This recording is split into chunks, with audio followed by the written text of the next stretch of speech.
This episode is brought to you by Shopify. Upgrade your business with Shopify, home of the #1 checkout on the planet. Shop Pay boosts conversions up to 50%, meaning fewer carts going abandoned and more sales going cha-ching. So if you're into growing your business, get a commerce platform that's ready to sell wherever your customers are. Visit shopify.com to upgrade your selling today.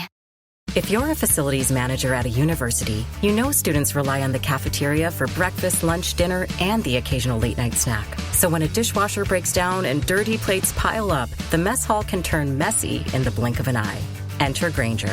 With over 1 million industrial-grade products and fast delivery, the product you need now is never far away. So you can turn that dishwasher back into a lean, clean washing machine. Call, click Grainger.com, or just stop by. Grainger, for the ones who get it done. Super Bowl week is upon us. It all comes down to this. 32 teams set out on the road to New Orleans at Super Bowl 59. Now, just 2 remain. The Chiefs and the Eagles go head-to-head on Sunday night. The Kansas City Chiefs on the threshold of history. No team has ever won 3 Super Bowls back-to-back-to-back. The Philadelphia Eagles, they're looking to crash the party, and in so doing, lift the Lombardi Trophy for only the 2nd time in franchise history. New Orleans is the destination, so what are we waiting for? Let's turn the page and look ahead to Super Bowl 59. Graves on Gridiron with Richard Graves. Welcome along to the show. This is Graves on Gridiron. I am your host, Richard Graves, and through the postseason, our record stands at 7-4-1 against the line. So for the big game itself, we've called in a big gun. All the way from Super Bowl Central, New Orleans, Louisiana, Bob Sturm, American football broadcaster, sports broadcaster. We spoke to you on the show last year in Las Vegas. You made it back to New Orleans this time. I am still in the UK. I didn't make the flight, but it's great to see you. Man, I'm sorry we can't do this in person, but Richard, it's always a pleasure. You know that. Now, I've got to pull you up before we start, because regular listeners of the show will be aware that I may be of a blue persuasion on Merseyside. What is that T-shirt you're wearing? It just says "You'll never walk alone," Richard. Right? Yeah, I mean, it so sickens it's the red me. side. It's the red side. No, I'm having a good year, but I'm also a little nervy right now. I feel like we can get this over the finish line, but as you know, Liverpool have been in a good position many times around Super Bowl Sunday, and it hasn't always closed the deal. So we're cautiously optimistic at how good Slotty has us going. Explain nervy to me. 6 points clear, a game in hand over Arsenal, everybody else in your wake. If that's nervy, give me some of it. No, you're right. I don't know. I keep waiting for the other shoe to drop because, as you know, any Liverpool supporter who's been doing this a while, and I only go back 24 years, but been doing it a while. I mean, now I can make fun of the newcomers a little bit more. I will just say that in general, this has been too. I don't want to say easy. This has been too crisis-free. And especially with the looming contracts with Verge and Mo and of course Trent, there's a lot of distractions. But almost all of us thought that they were going to win it last year for Klopp, and it felt like a storybook. And so it very much didn't end that way, as we know. And then we expected the Sir Alex drop of several levels down to where David Moyes takes over. Richard, sorry. And we are 3 minutes into this chat and already the shots have been fired. I'm very sorry. That was very rude, and I have no basis for that. But I would just say we expected Klopp leaving us to be the start of the trip through the wilderness, and for Arne to take things over and seemingly have the boys settled and organized and kind of full of belief again. It's pinch me is what I would say. It's the opposite of covering the Cowboys right now. So let's try let's work together, Richard, and try to get Liverpool over the finish line. Just imagine if you had an affiliation with Everton and the Cowboys. Then you'd be in trouble, Bob. I tell you who isn't in trouble. A bit like the Arne Slot-led Liverpool team, Andy Reid and those Kansas City Chiefs, because I'll tell you, I've heard pretty much every accusation thrown their way this season. They're not explosive. They're not as dynamic as previous Chiefs teams. The run's got to come to an end. And yet here we are. Not only are the Kansas City Chiefs in the big dance, but they're there with the best record in football this season. How do they do it? It's a great question. It's a rare treat. And people, I think that's the takeaway is making sure everybody, especially in this current day, Richard, where people get really tired of excellence really fast. And people are literally saying, I'm tired of the Chiefs. I want someone else to win. Well, let me stop you there, because this is something I want to pick up on. It's something I heard as soon as the AFC Championship game was done. I'm not really interested. It's boring. It's the same old thing. And yet, I've got to be honest with you. I come from a completely different angle on this. I'm like, here we are. You've got a team standing on the verge of history, the three-peat. Yes. Never been done. And especially in an era of a salary cap. If this happens, I don't know where you put it across the sporting fraternity, but it is remarkable. They would deserve an honor guard. Wouldn't you not agree that the opponents should properly honor what? No, we are on the same page on this one, sir, and I think that speaks to your overall intelligence. That we agree, and I think greatness is so rare, and I think our sports are set up to fight greatness. They want parity. They want everyone to feel like they have a chance. And those rare times, Michael Jordan, Wayne Gretzky, those rare times where a special player leads a special team to special team achievements, to a point where it almost feels like everybody else is playing for second, and that they have, of course, the conspiracies that the league is trying to help them. We definitely know that in the Premier League. It can't get a call here, can't get a penalty there, and it's part of our psychology that it sort of breaks our brain if a team is too good, and I welcome that, because I am 52. And certainly more white in my beard than its original color. And I'm telling you, I've never seen anything like this other than Michael Jordan and the Chicago Bulls, where we can beat you in so many ways that now it's between your ears of how are we going to beat you, not are we going to beat you. And so what I see from the Chiefs, I have no affiliation. I have no reason to like them, hate them, or be indifferent, but almost like that day where I was with Spike Lee at Highbury in 2004 watching Arsenal beat Charlton Athletic 2-0. I will say to you, Richard, that as a neutral, I was just happy to see the Invincibles live, and that is how I stand with the Kansas City Chiefs. I don't know that my grandkids will care, but when I get grandkids, I want to tell them that I saw the Chiefs win 3 straight Super Bowls, because that's never been done. What is the formula, though? We'll talk about the Eagles in a moment, but I just want to touch upon this, because in a sport that is statistically driven, you look at the offensive and defensive side of the ball, and defensively, this Chiefs team have been better, not just this season, but for the last 2 years. But they're not top of the league in any category. They're a top 10 overall defense. I think they finished the regular season 9th overall. Offensively, they're pretty much middle of the road in every major statistic. And yet they've got that something special, intangible element to them that when the game is on the line, they find a way. Boy, I love that you're hitting on this too, because I consider myself an analytic moderate, where I know the materials, I took all the courses, I've read all the books, but I don't believe they determine everything. And I do think if I were to speak in a classroom like I have to the young up and comers in my business, I would be like, look, analytics can teach us a lot, but it can't teach us everything.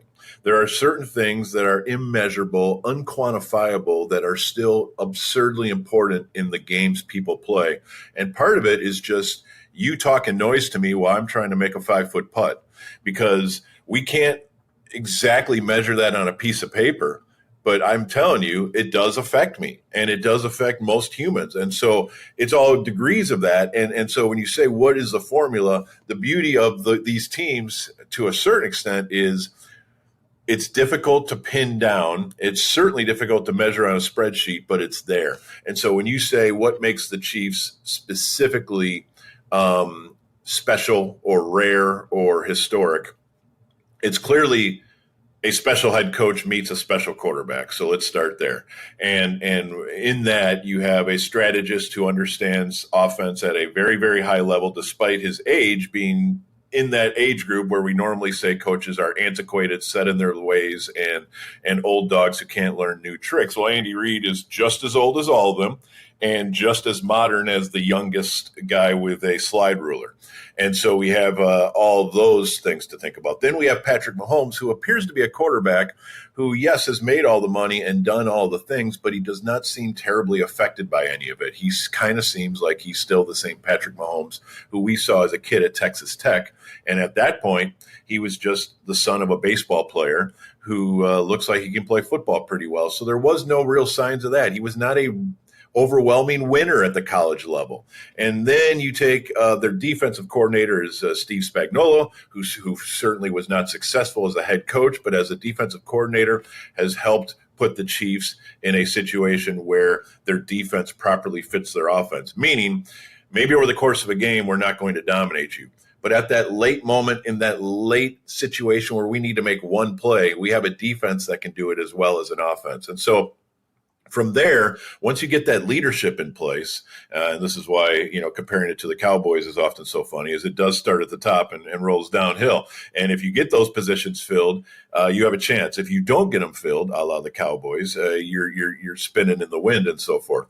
But to the Chiefs' standpoint, once you have that leadership in place, quarterback who does not seem selfish and does not seem self-absorbed and does not seem lost in whatever, affects certain guys, Aaron Rodgers, and then you have two coaches who do not seem insecure either. Then it all starts rolling into the veins of anybody who puts on the uniform as they start realizing the ethos and what I'm supposed to do and the superpowers because I'm now a Kansas City Chief. So a lot of it does sound like hocus pocus mysticism and all this, but I'm telling you, there's something to me knowing no matter what happens, I'm going to beat you today. And that's where they are, and they can be beat. We know this.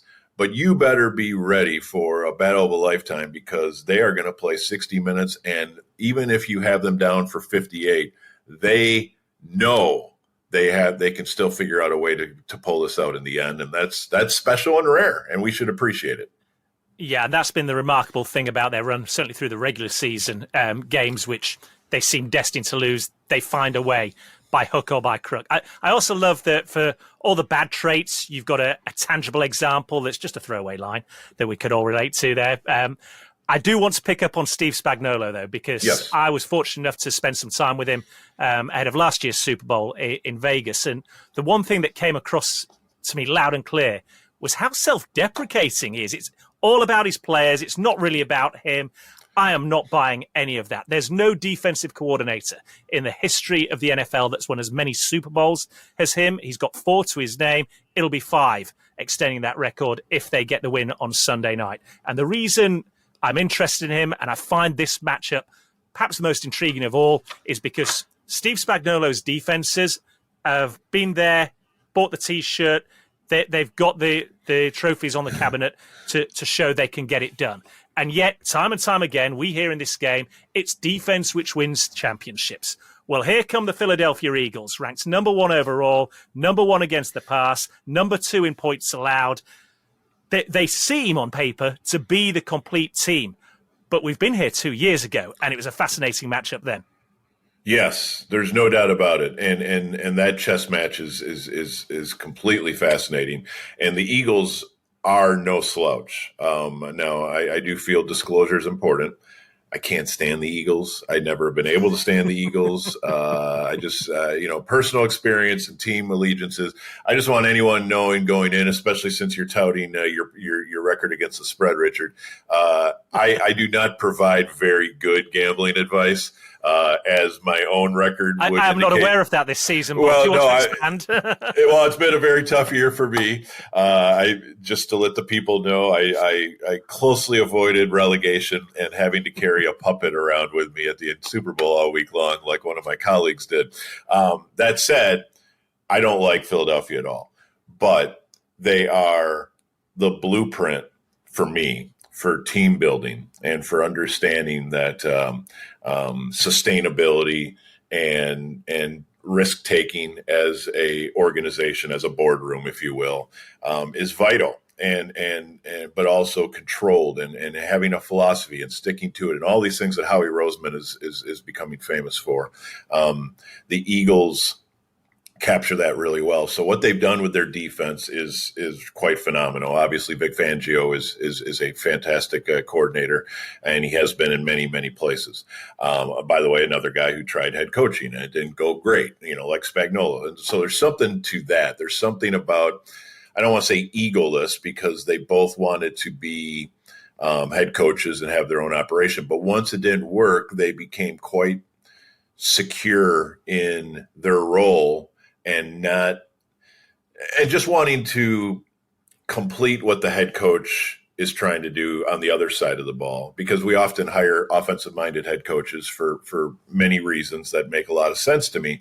But at times they will hire a defensive counterpart who is off doing something completely different and doesn't seem that worried about, a cogent, complete view of the sport and how offense and defense should complement each other and fit together and all these types of things. And so in both cases, Spagnuolo with the Chiefs, Fangio with the Eagles, they do seem to have a good feel for how does this not only help our defense succeed, but how does this help our organization succeed? And those sometimes are different answers. And so the key to the Eagles, and the reason why I think this is amazing how certain teams like the Los Angeles Lakers always land on their feet and certain teams feel cursed, is the Eagles lost the Super Bowl to the Chiefs 2 years ago. And then because their organization knows what they're doing, they were able to basically leave the next draft, the 2023 draft, with, in my opinion, the best player in that draft. So when I went through and looked at the 2023 draft, I felt if I had the number one pick overall, Bryce Young would be a consideration if I need a quarterback. But if I don't need a quarterback, I'm taking Jalen Carter. I'm taking Jalen Carter as the number one pick because he's an absolute game wrecker. He is a destroyer. He is a war daddy, as Jerry Jones might say. However you want to call a guy in the middle of the line who destroys all of your ideas. And the Chiefs or the Eagles got him. And if, for those who know how the draft works, if you lose the Super Bowl, you pick 31st. Well, they had some previous trades that had them picking like 15th, and then they saw Jalen Carter slide to 9th because he was involved in some things off the field that weren't great, and they jumped up to number 9 to get him. And so it wasn't happenstance, it wasn't blind luck, it wasn't just a lucky penny. They made several moves to target this one guy. That might lead them back to a Super Bowl. And when they get there, it might lead them to a win. And so that's one of the great storylines is how do you lose the Super Bowl and then start the next season with the best player available to the draft? And the Eagles did it. And that's one of the big reasons why they're here. It's really a great story. If I didn't hate the organization so much, I would trumpet it louder. They fail and then they get right back to work and they get, they try to note what did we do wrong, and then they build again. And that's what we all hope for from our teams in any sport, is that they have a philosophy, they have convictions, they understand failure is a big part of our games, and then they just get back to work and they're, relentless in their pursuit of greatness. And for me, this is the remarkable thing about the 2024 Eagles organization, because we're often told that you can build a roster through the draft or you can try and do it through free agency. Rarely can you do it through both. So here you go. You go into the draft and you add a big piece to your defensive line to bring pressure to the opposing offense. And then through free agency, you go and pick up arguably the best running back on the market. And he is a game wrecker on offense. So now you have the Philadelphia Eagles, the top 10 rush defense. They're the second best rush offense. They've got the leading rusher in the NFL. In the postseason alone, I think he's got 442 yards on the ground, 5 touchdowns. This is a game that travels anywhere. And so I'm saying the Eagles, on paper at least, should be favorites going into this game. So why are they not?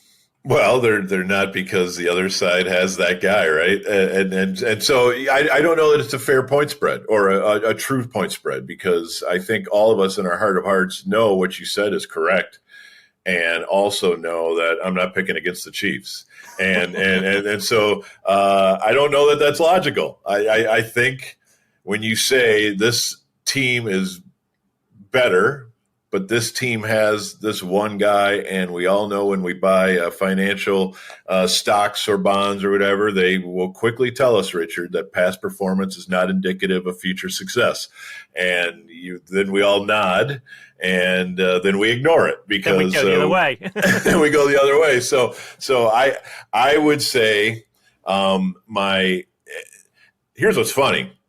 I was leaning hard on the Buffalo Bills last week, or the week before. And so I do, in my heart of heart, think the Chiefs are ripe to be taken. They are, they're beatable. But I also... What is it, 12 one-score games they've won? Yes. Without defeat? That doesn't happen. No, it doesn't happen. And I thought the Bills were the better team, and I thought it was the Bills' time, and I thought they had learned from their mistakes, and I thought this is the moment. And then let me tell you this, Richard. The moment the kickoff happened, the opening kickoff, I thought to myself, what am I thinking? I'm not paying. Why did I pick the Bills in this game? I know what's going to happen. And then I sat there for 3 hours. This is where I can be smug, because my argument on that preview show was, on paper, the Bills are the better team, but I am not betting against the Kansas City Chiefs, and certainly not at Arrowhead Stadium in a championship game. Why did I not listen to you? But they did it. Well, I need to be listening to you more carefully.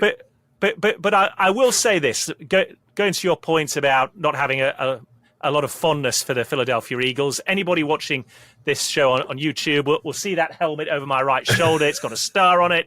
That'll tell you all you need to know about personal preferences on this show. And yet, look at this one.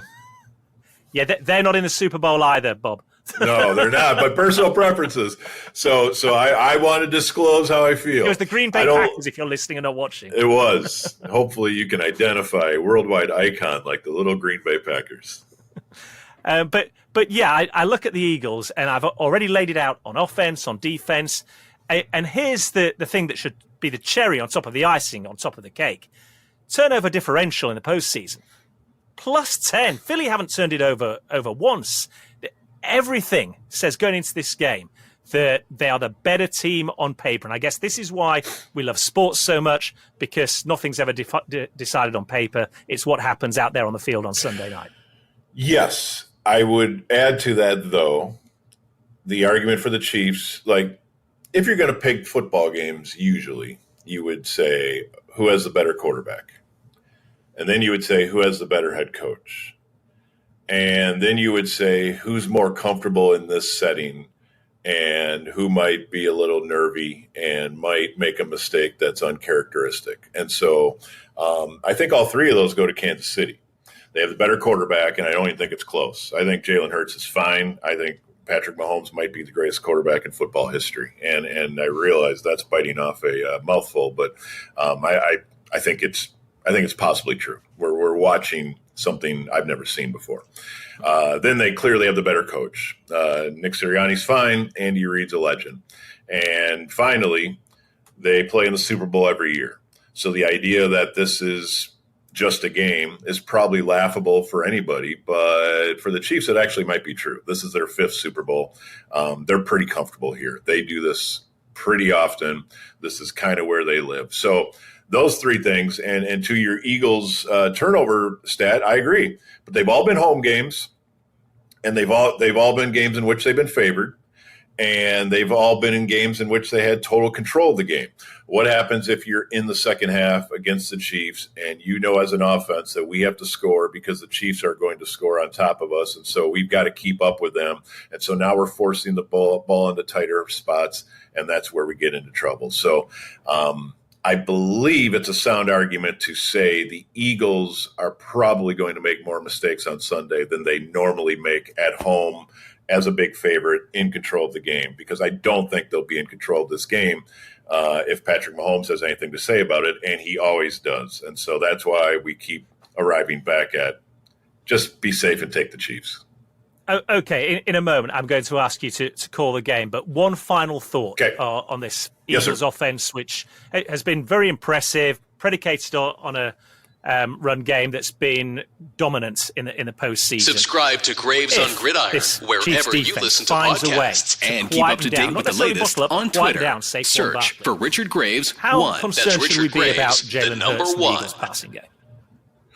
I thought he was really good in the NFC title game, but overall, I believe that the best way to beat the Eagles is to make Jalen Hurts play quarterback. And that sounds condescending and insulting, and I don't mean it to, because I think he's a very, very talented player, and he's kind of perfect for what they need. But I think the more he has to pass the ball, the smaller the window is for the Eagles to win. Now, he's going to hit A.J. Brown if you play man and you let them go up top to A.J. Brown. The Devontae Smith is dangerous and Dallas Goedert's fine. They got great weapons.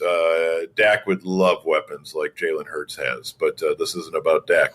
But I mean, we're on the same page here. If you want to deal with these guys, then you need to take Saquon out of the game and make them move off script to do things they don't want to do, which is, drop Jalen Hurts. By the way, make him roll left because he can't. He always rolls right. And so Spagnuolo is going to know this. He's going to bring blitzes from the side and try to force them. And usually that would give the Chiefs a good advantage. So I expect a lot of pressure on Jalen Hurts. And frankly, I don't think, and if they can boil it down to a quarterback duel, I don't think he can deal with Patrick Mahomes. But I know that puts me with about 8 billion other people on the planet that probably feel that exact same, dare I say, obvious direction. It was bizarre. 2 years ago, of course, the Eagles went in at the half with a 10-point advantage. Yes. And we had perhaps there were several defining moments in the game, but certainly one of them was the Jalen Hurts fumble, and Nick Bolton takes it to the house for a defensive touchdown. What are the chances of us seeing something similar happen against an Eagles team that haven't turned the ball over in the postseason on Sunday night? I think multiple takeaways will determine this game. And so, I think Spagnuolo will find a way to get the ball out and, cause turnovers. They have some real opportunistic playmakers on that. Basically, I think the Eagles have to figure out, how do we score a touchdown a quarter? Because I think 28's probably the number, maybe 31.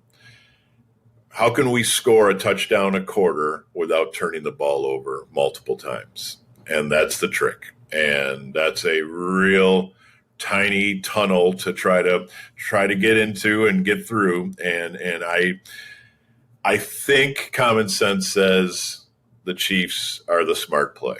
At the same time, it should be a heck of a game because I think it's two really good football teams.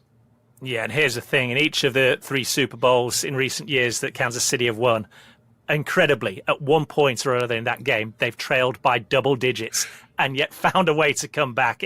It's remarkable. Okay, here we go. We've got several lines then for you to cast your eye over, Bob. We're going to start with Philadelphia Eagle points in the game. The markets over here have that line set at 24.5. Bear in mind, Kansas City only give up around 19 a game on average during the course of the regular season. You've just said Philly, if they're going to win the Super Bowl, need to score an average of a touchdown a game. Do they go do they score 25 or more? I don't think they do. I think 24 sounds 21 to 24 is kind of what I'm expecting. So I'm going to say I would go under on that. So the total points. Nobody should be listening to any of these picks. I will make them all, but I want everyone to know that my confidence level is extremely low on this sort of thing. Well, here's the good thing, because I'm bringing the confidence. Okay, I agree good. with you. I think they will score fewer than 25 points in this game. And you look at it 2 years ago, I think it was 38-35 in the end to the Chiefs. And you look at the two offenses and the fact that Kansas City put up over 30 points, I think, for the first time all season in the AFC Championship game. So there's a suggestion they're running into form. I just think we've seen a number of relatively high-scoring games. The majority of them have been in recent Super Bowls. I think we're due for a relatively low-scoring, tight one. So, and I can't get it. There's something in the back of my mind that says, look, I know they put 55 on Washington last time out, but against the Rams and in games before that, this offense just hasn't fired. Right. They've been scoring low 20s. So I think the Chiefs defense, it's big game team, big game players, been there, done it, wore the T-shirt. I think they're holding to below 25, which brings us on to the total points spread. The line's 49 total points for this game, over or under. Okay. I like over, actually. How about that? Not by a ton, but I do like. I think a 30-23 is probably where I'm at. I think it's a really good line. If there's a turnover that's taken to the house, it's going to be over. And I do like this Chiefs defense. They managed to churn players in. They've got quality players in the secondary that left from last year. They draft well. In comes McDuffie to lead the secondary now. I'm going to go over 49 as well, which is a bit worrying because we seem to be in lockstep here, Bob, and I know your record. That's right. That's right. Okay, this is the big one then. Okay. The markets over here have the Chiefs as 1.5 point favorites. In other words, they can't decide between these two teams. Right. We've said it could be low scoring, it could be tight. Where are you going with 1.5 points? I feel like the Chiefs. I don't, if I'm going to speak with convictions for half an hour with you about why the Chiefs are the Chiefs, I'm not gonna turtle now. I'm going to say I feel like the Chiefs win by 5 or 6. So I'm going to roll with them. I don't know how many they win by, but I think they win, and if they win, they cover the spread. By hook or by crook, they just find a way with the game on the line. There aren't many Eagles fans that are probably listening to us at this point in the preview show, Bob, but there you go. Before I let you go, what's the rest of the week looking like for you? Well, it's going to be this madness of this big Dallas Mavericks move, which appears to have blown up my Super Bowl. We haven't even touched upon that. Yeah, that came out of the blue. It came out of the blue, and it's going to. A lot of people are hurting right now. This is a big sports heartbreak for a lot of people in this city, and so I thought we would be talking football all week, but I do know the first couple of days is going to be helping people heal from the Mavericks sending away their favored son, Luka Doncic. So, what are you going to do? But I'm also going to find a lot of great food here, so it can't all be bad. What a time to be a sports broadcaster in Dallas, eh? Indeed, it always is. All right, Bob, look, really appreciate your time. Begrudgingly, glad things with Liverpool are going well for you. What goes around comes around. Eventually, it'll come. Well, it won't come to Goodison because we're leaving there at the end of this season. So, but look, have a fantastic week. Enjoy the Super Bowl.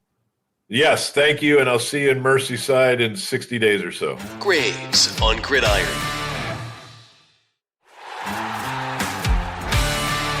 Many thanks to Bob Sturm joining us from New Orleans. Super Bowl week is well and truly in full swing. And just to recap, not 1, not 2, but 3 picks for the one game against the line offered. It's the biggest game of them all, and we are going big on Graves on Gridiron. So here it is. Philadelphia Eagles points for this game go under the line of 24.5 points for the game. Total points both teams combined. The line's 49. Go above that, over 49 points combined for the game. And then calling the game itself, Eagles Chiefs 1.5 point favourites. Is this the year they create NFL history? You better believe it. We're taking the Chiefs not only to win, but to cover the line at -1.5 points as well. The record going into Super Bowl 59 for the postseason on this show is 7-4-1. Can we make it 10-4-1?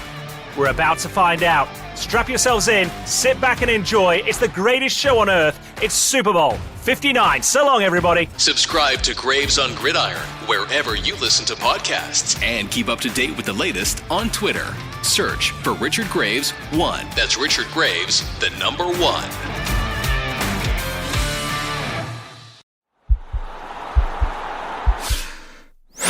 This podcast is part of the Sports Social Podcast Network.